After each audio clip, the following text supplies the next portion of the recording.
Shalom and welcome everyone. We all want our schools to implement systemic SEL in order to cultivate the well-being, academic success, and readiness for life for everyone who walks through the school's doors. Schools have these goals in mind when planning strategy.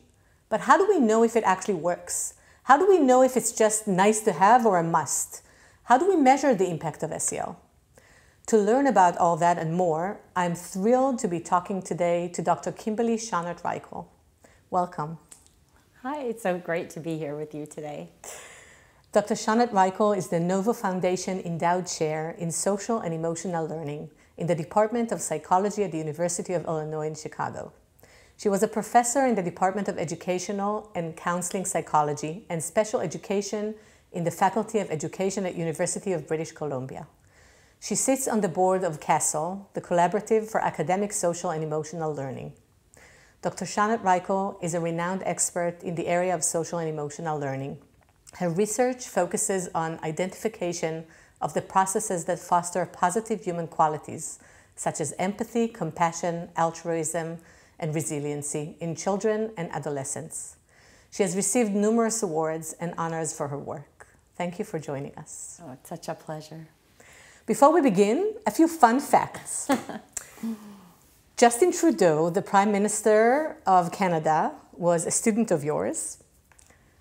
How was it? How was he? A very good student, and it was interesting because when he was my student, he was in the teacher education program, learning to be a teacher, and because I had grown up in the U.S., I did not know who he was the entire time I taught him. So it was a wonderful surprise when I found out. But very great student, and so thoughtful and very kind as well. Wow. She's an advisor to my personal hero, the Dalai Lama. When living in Chicago in 2008, her gym partner was Barack Obama. How was he in the gym? He's very good. It was an interesting story because I was there in 2008 on my sabbatical working with CASEL. And I noticed this person in the gym, and he looked very familiar. And then I later found out it was Barack Obama, and it was when he was just beginning to run his presidential campaign. But it was in Hyde Park, Chicago, and his home was right down the street. So this was his gym. Wow. She's the editor of the first ever SEL magazine. She's the recipient of the 2021 Janusz Kolchak Medal for Children's Rights Advocacy.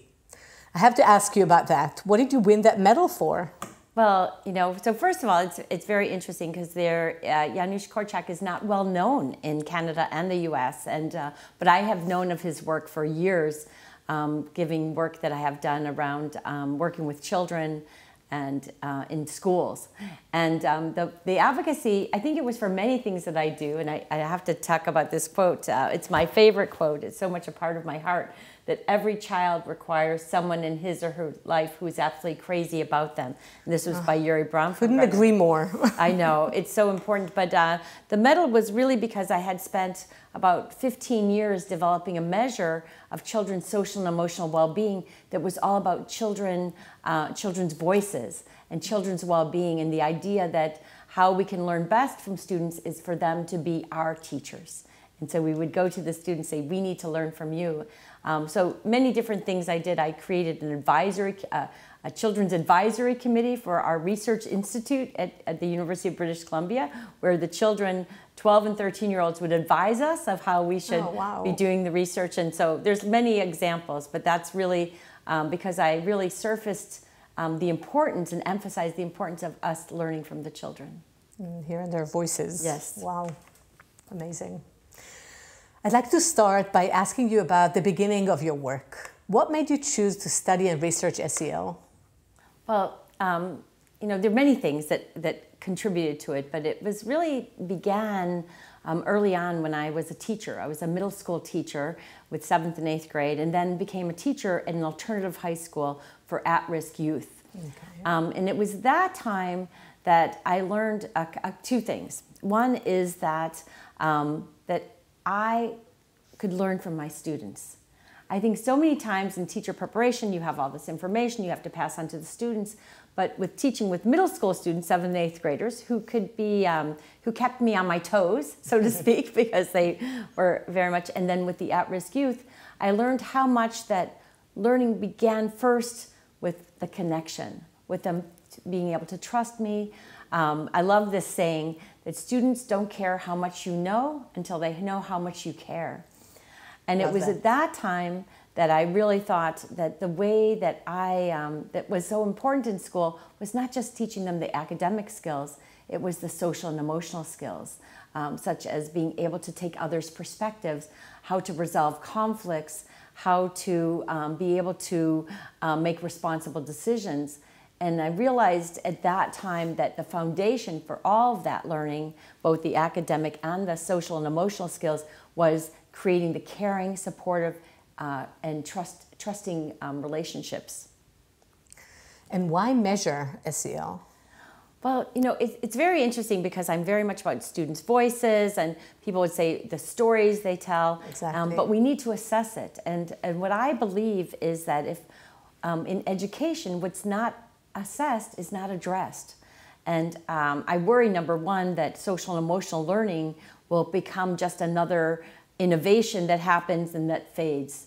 And I think if we have really strong assessment tools for measuring these social and emotional skills, we'll be able to sustain the interest. You know, so number one, I think it's so important to know that you can assess social and emotional competence. You can assess things like empathy and perspective taking and responsible decision making or self-regulation. We now know you can assess those.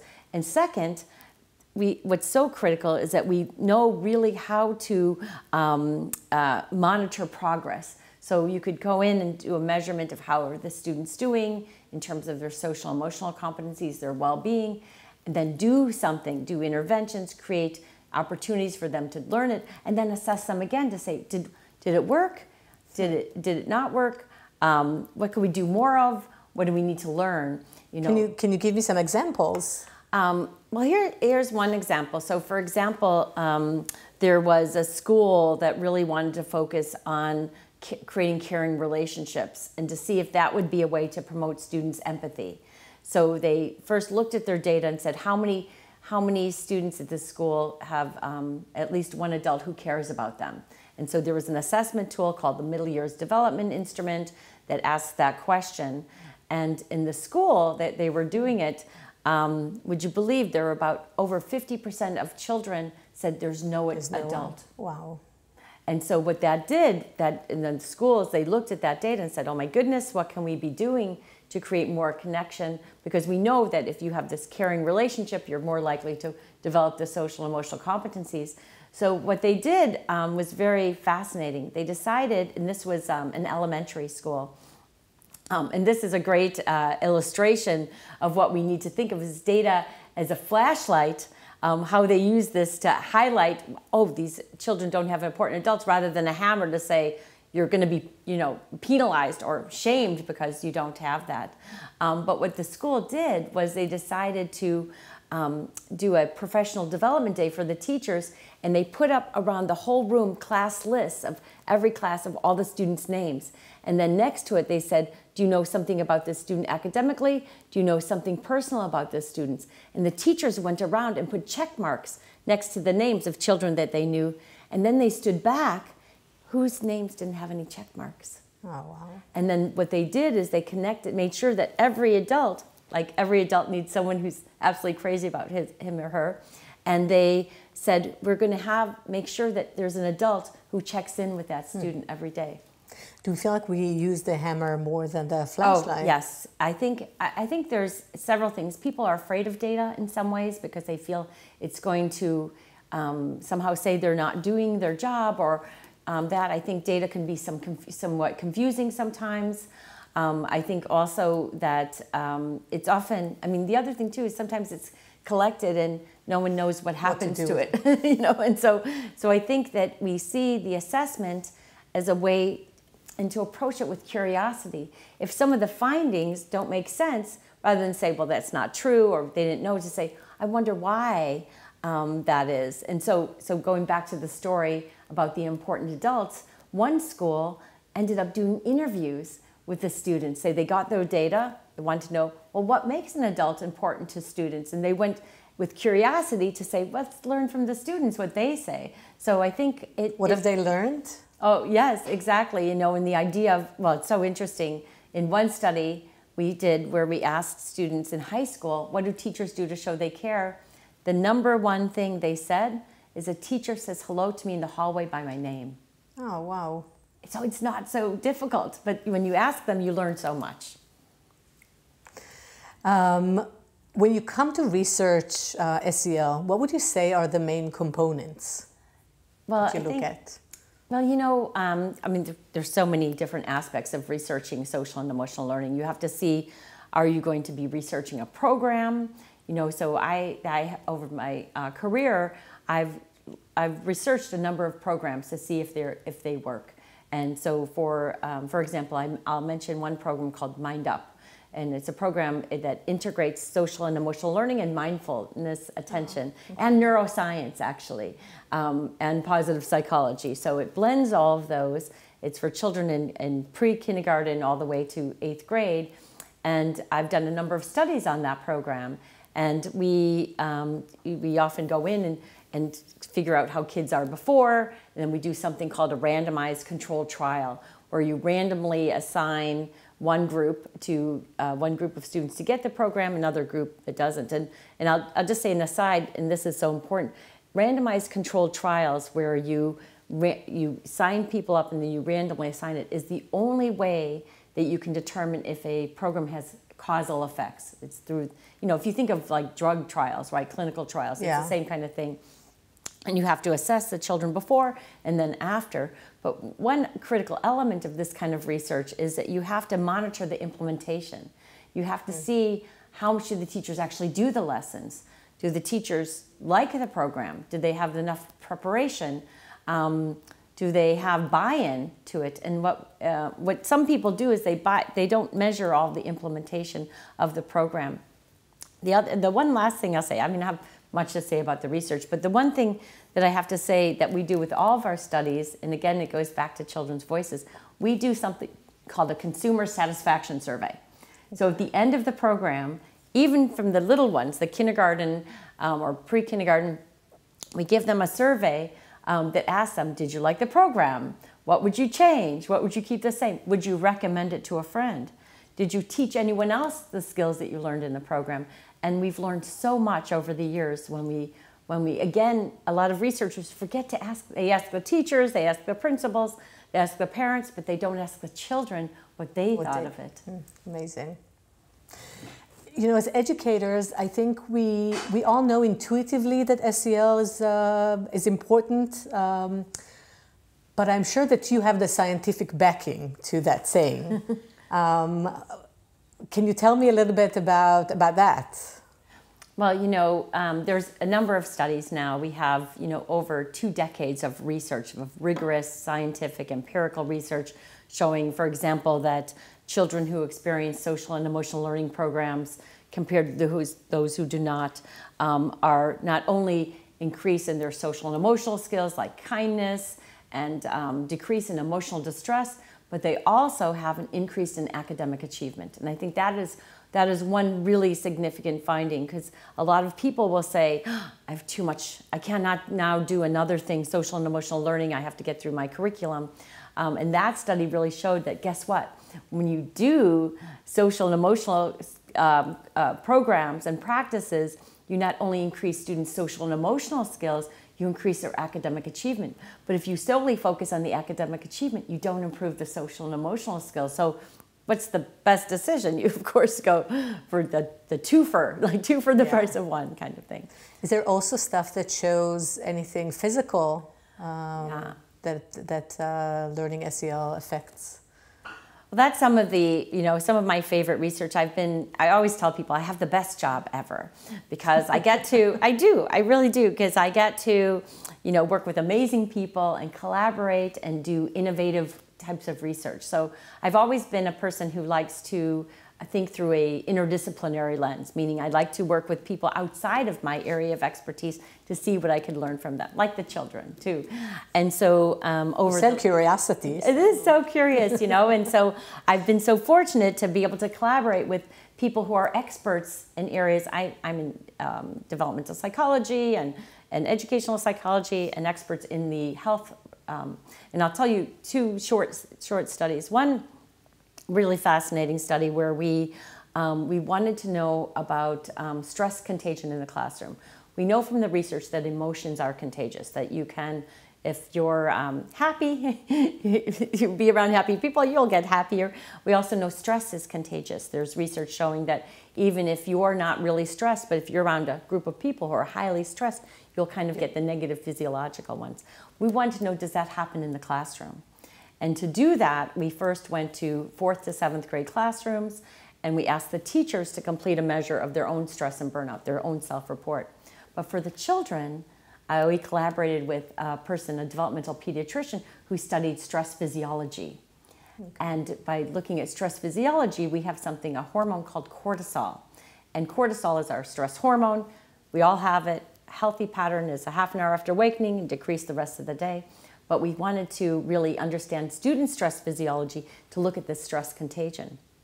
So we went to these classrooms, and we had the teachers, like I said, fill out the measure. We had the students give us their cortisol. And how you get cortisol is through saliva or spit. Okay. And yes, 4th to 7th grade students love to give you spit because they really did. They thought it was so fun to be in this research study. And we did this across 19 classrooms. And what we found was fascinating. And again, the importance of the social emotional. We found that those classrooms in which teachers had the highest levels of stress and burnout as their reports had students with the highest levels of cortisol, indicative of high stress. What it showed was this idea that, first of all, that you can measure this stress through this cortisol and look at it in a classroom and see how it represents children. But the other thing, it showed really that anytime you are going to focus on helping the children's social and emotional well-being, that you need to also consider the teachers. And I think it was an interesting finding, because we were first worried the teachers were going to say, oh, you're blaming us. But you know what they said? You understand us now. You understand what the life is like. And then one other study that was very interesting that we showed, we were really interested in looking at volunteerism in high school. And I understand in Israel there's a lot of volunteerism that happens. It's so much part of many youth initiatives. But no one really has tried to understand what are the implications for the youth who volunteer. So we went into a high school in inner city, inner city Canada, and we went to 10th grade, so it was 15-year-olds. And the school already had a thing where they could volunteer to work in the elementary schools that surrounded it, that they could, So we did a study. We said we want to understand how volunteering affects your cardiovascular health. And there had been other research with adults showing some benefits of volunteerism on their physical health. So we went into the school. We first told the students we need to take your blood to look at cholesterol and IL-6. So yes, we collected blood from the school, and kids came in and they could get it numbed before, but they all participated. We had about over 100 students participate. We took their height and weight to get body mass index. And the blood was to look at cholesterol and something called IL-6. And then we also did a measure of empathy. And then after we did that with over 100 students, we randomly assigned, again, a randomized control trial, one group to go and volunteer with little kids after school 1 day a week for an hour and a half for 10 weeks. So on 1 day a week, they would go and they'd play sports or crafts or cooking or something like that. The other group didn't do anything. Came back again at the end of the 10 weeks, took their blood again, took their body mass index, took the empathy measure. And what we found was fascinating. Those students who had volunteered had a significant reduction in the cholesterol, in their IL-6, and in body mass index, showing that, in fact, volunteerism reduces risk for heart disease. That's incredible. I know. That's And then those students who showed the most increases in empathy had the greatest improvements in their heart health. Now, you could ask me, why did it happen? So, why did it happen? Well, this is the thing. We didn't ask. So we really didn't go, I mean, ideally, we should have interviewed the students, because we don't know what happened. Was it that they reduced their stress because they suddenly were looking outward and thinking about how they could, you know, because little kids, I always say you could be the biggest nerd, to use the term nerd, nerd in high school, but for the little ones, you're a rock star if you're a teenager, right? Yeah. You could have get them the sense of purpose. They could, I think one interpretation, actually the Dalai Lama, when I shared this with him, he said, they should have just gotten tired off and got much better sleep, right? You know, because those little ones, they tire you. But it, again, really shows this idea that social and emotional competencies are not only increasing academic achievement and improving children's success in school and life, but they're going to help you live longer. That's amazing. That's really amazing. You talked about curiosity and how important it is for a researcher. What other skills or qualities do you feel somebody who wants to start doing research needs? Or you can even look at the castle wheel and see if... You know, it's really interesting because, of looking at how do you understand how these develop. And I'll mention a few things. I mean, this is a great question, and really one that, you know, because I've had so many students over the years and how I mentor. And I think about my own experience. I think for me, it's so important, of course, to have the curiosity of opening and of asking questions that maybe no one else has. Collaboration, I think, is critical, is to collaborate with others who don't maybe all agree with you or bring in different levels of expertise and provide that relationships that you can together. I truly believe that together, when you start thinking about different questions and ways to approach research, that when you bring in different perspectives, it's when true synergy happens, and that ideas are, you know, the greater sum of the parts, you know, and you can do that. I think in schools and working with people, you really have to have the compassion and perspective of the teachers and of the principals. And you can't go in as a researcher and just say, I have my study. You have to go and say, how can we work together? How you will be so important. So all of my research, we so much become part of the school and work in collaboration and make them co-partners with us, I think is so critical. With the students as well, to do the research, we make students part of our research study. We actually, now we call them as co-scientists with us, and we tell them, we actually give them a water bottle. It says honorary research scientist, and we teach them about the research and why we're doing it. And so that collaboration, it's all the different levels. I do have to say, you also have to have a bit of attention to detail, have a bit of obsessiveness about things, because to do really rigorous research, you really have to think about all of those kinds of things. And the other thing, I mean, I would just say you have to approach it with curiosity and fun. You know, I always tell people, because I love the research, and to me it's like, I love, like... I couldn't tell. Oh, no, it's just the mystery novels. Like, think about it. You're kind of on a trek to sort of think, what will be the ending? What will be, you know, so I always say there's twists and turns and things that happen, but you have to really approach it with that curiosity. But like I said, it really is, you have to take it serious. And I want to say the thing, you know, in thinking about research, and what's so important is, of course, to be passionate about what you do, but to always remain humble, to have humility and not to think you're going to solve everything, but to approach it with, really, I think that's something I really value. Do you have any plans or anything that you wanted to research and you haven't had a chance to research yet? There's something that's percolating right now. Well, it's several things that are percolating. There's one study. So one of the things, I've been doing research on mindfulness and social and emotional learning, and I've collected data on cortisol to look at how this program actually helps reduce, improve stress physiology and health. I have But one thing that we found very interesting, so at one of those consumer satisfaction surveys where we interviewed the students in this mindfulness program, one theme that always emerged was they said that they slept better. They said they had better quality sleep as a result of this. And it was something we hadn't even thought of measuring in terms of for children. They have done some stuff with adults, so it was very interesting. And so right now, we want to develop a study where we actually do tracking of sleep. And also, I'm really interested in the heart rate variability as well to see how that is. And then, anyway, so that's one study. And then the other one that's really fascinating would be, there's now a lot of mindfulness programs or SEL programs for teachers themselves. And then there's programs for students. But no one has ever combined them to see if you have a program for teachers, is there a value added if you add it with a program for students?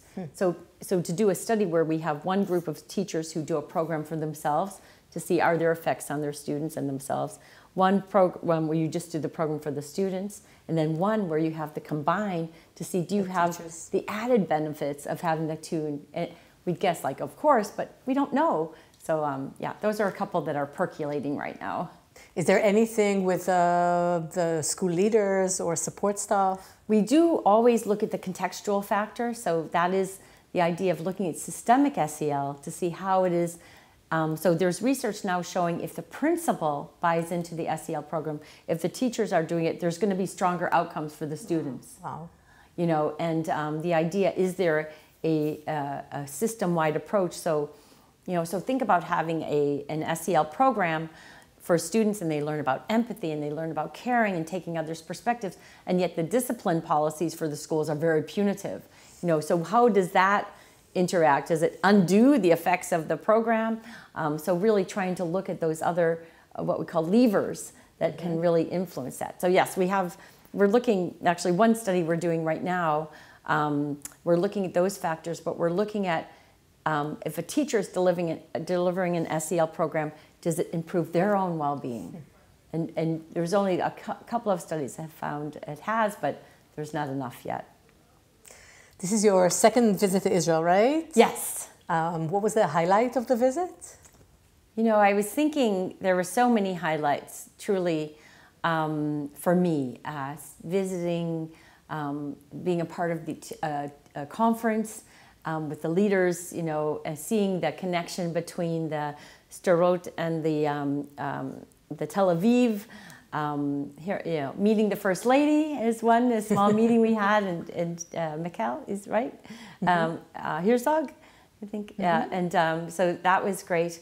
But it was meeting the children. It was going and visiting many schools. We visited an Arab school. We visited a school with refugee children to see the dedication of the teachers and the dedication of the principals.